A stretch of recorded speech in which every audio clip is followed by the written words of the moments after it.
LCJ Live. It is Sunday, April the 5th, 2026. Happy Easter and welcome to LCJ Live, a blockbuster weekend, as was the case 3 years ago for the Super Mario Brothers movie, the Super Mario Galaxy movie, doing nearly the same business. $190 million in that 5 day open.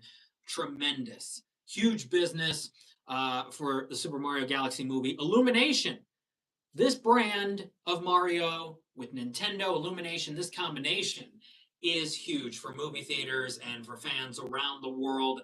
Lots of discussions on social media about this movie. People liked it, people didn't. There were fan groups, all of that with the Super Mario Galaxy movie. And I think we're going to get another one in 3 years. I really do. And maybe a spin off movie or two in the mix because the fans are still showing up and they are thrilled to support these animated movies, like I've been saying for years, but especially already this year. When you look at three of the biggest movies of the year being this, Hoppers, and Goat, all over $100 million, Mario will try to get to that $575 million of the last one. It may come up a little short, but it's got a long runway of family film attention between now and, Animal Farm on May 1, The Mandalorian on May 22. So this has several weeks of huge play for families in theaters. Thanks for being here on this Easter episode of LCJ Live. I've got the Easter Bunny here with me, as well as Bingo from Bluey in this Easter egg Pez, which is really cool. Happy Easter, Christian Kozlowski. Thanks for being here on LCJ Live. Send in your questions and your comments. I saw Super Mario Galaxy on Wednesday. I thought it was all right. I thought it was fun. A little in the middle. It's a lot coming at you. The action, the visuals, there's a lot going on. The momentum is pretty fast. But Yoshi was always my favorite character growing up. So I enjoyed the Yoshi scenes. Also, Glenn Powell is great as Fox McCloud. Perfect voice casting there. And the energy and the attention to detail. I remember as soon as some of the sound effects started, I remember thinking back to the first movie 3 years ago and going, oh, yes, they put a lot of care and detail into the sound effects and the visuals and the game references. There's some good moments with Bowser Jr. in that. And they do it again. So I think this is, yes, it may not be quite as well received as the last one, but I think it's still pretty positive overall. And you're going to have families seeing this multiple times over the next month and a half. Yes, very festive shirt. Yeah, I enjoyed the new Mario movie. I liked the first one. These two aren't my favorite Illumination movies ever. I would still put Sing up there. The first one is probably my favorite Illumination movie, with Despicable Me 2 and the original one right there as well. Minions: The Rise of Gru is also fantastic. But these Mario movies are all right. I like them more than First Secret Life of Pets. I wasn't a huge fan of the first one. The second one's a little better. But now we've got another Minions movie coming this July. So Illumination going to dominate animation this year, along with Pixar, along with Disney, along with some of the other studios. Paw Patrol's in August, and Angry Birds is at the end of the year. But you've got Illumination with Minions in July, just a few months after this Mario movie, and the last two Despicable Me Minions movies both made nearly identical amounts of money, well over $350 million for both of them domestically. So you've got a huge summer ahead. Toy Story 5, Mario, coming out now and will play into parts of the summer.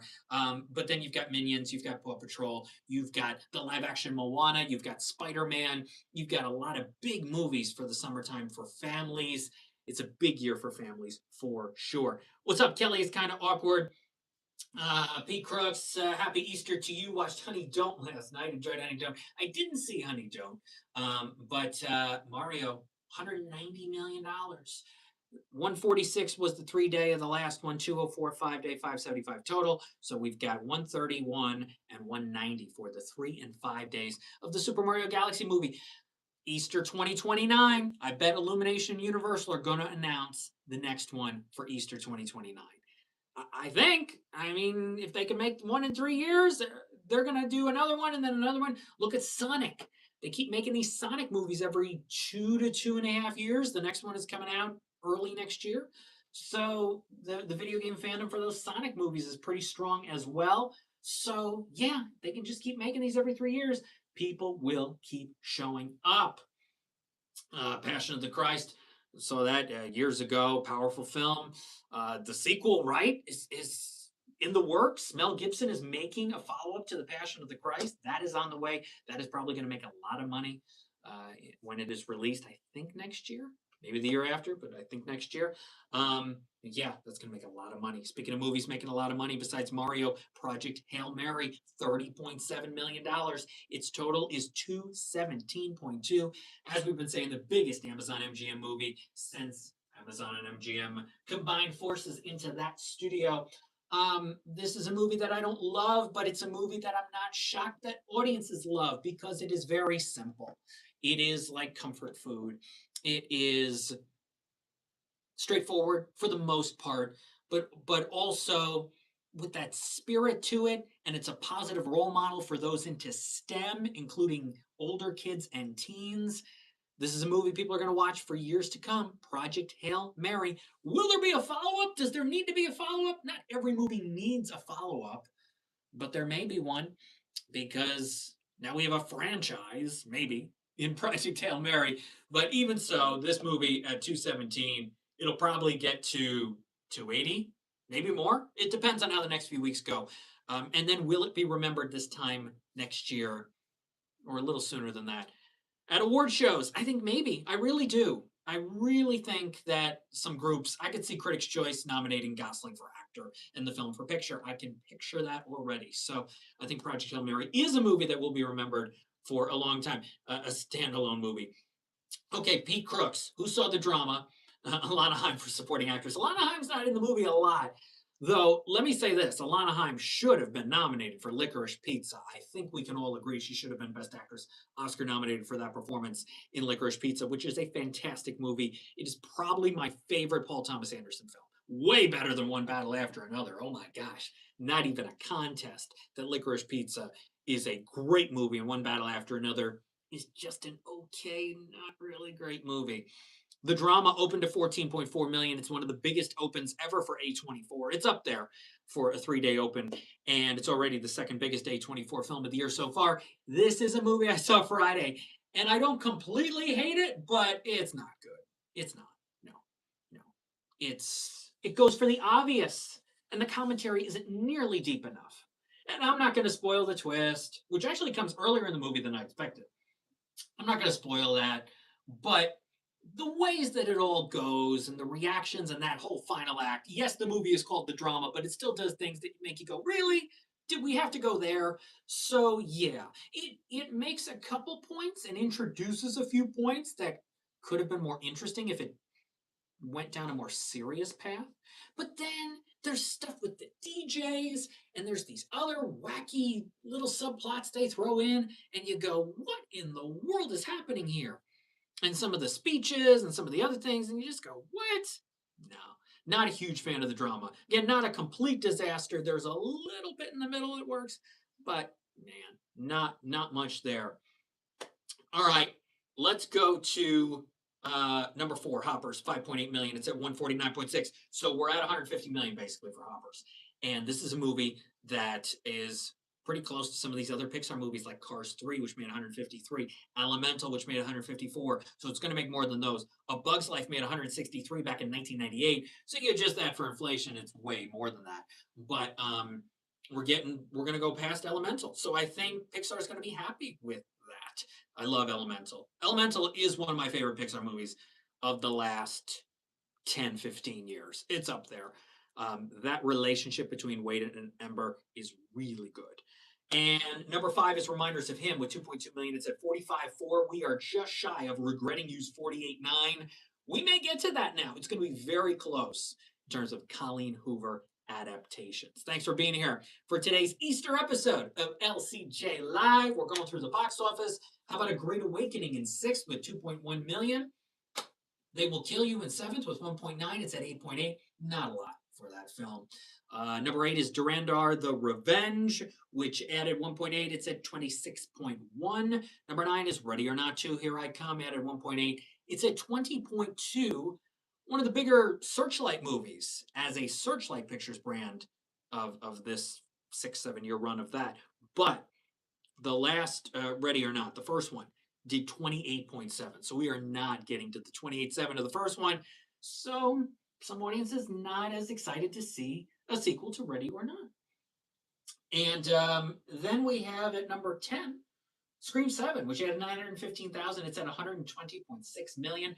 Goat out of the top 10, but added 800,000. It's at 102.5. Pretty close to that 107.5 of the first Angry Birds for Sony back in 2016. Of course, Angry Birds 3 will be released by Paramount at the end of this year. All right, let's talk about the movies that are coming out this week, like You, Me, and Tuscany. That is being released. That is Universal's new romance film with Halle Bailey and the guy from Bridgerton. I can't remember his name right now. Ray J. John Page. That's it. And that is coming out Friday. And Universal already just released a romance film in reminders of him. This one seems to have a little bit of a lighter tone to it, and could do pretty well. I could see this doing 12 to 15 million opening weekend, but you had a lot of young people who just went to see the drama because they're fans of Zendaya and Robert Pattinson. And I don't think the performances of the two of them are that great in the drama, by the way. But yeah, a lot of young people just go see the drama. So are they also going to see You, Me, and Tuscany right away? We'll have to see. But Universal is hoping for good things. You also have a new version of Hamlet coming out with Riz Ahmed. You have horror movies like Faces of Death and Hunting Matthew Nichols. They are both being released this week. And then you have Outcome, which is on Apple TV, which I will be screening. This is Jonah Hill's new film with Keanu Reeves. I guess it's about Hollywood and the industry. Susan Lucci is in it as well. I am intrigued to. I just read her book. It's a great book she just wrote. So we'll see. Outcome is on Apple TV Friday. We'll see how that is. And then Chow, this new animated film from G Kids.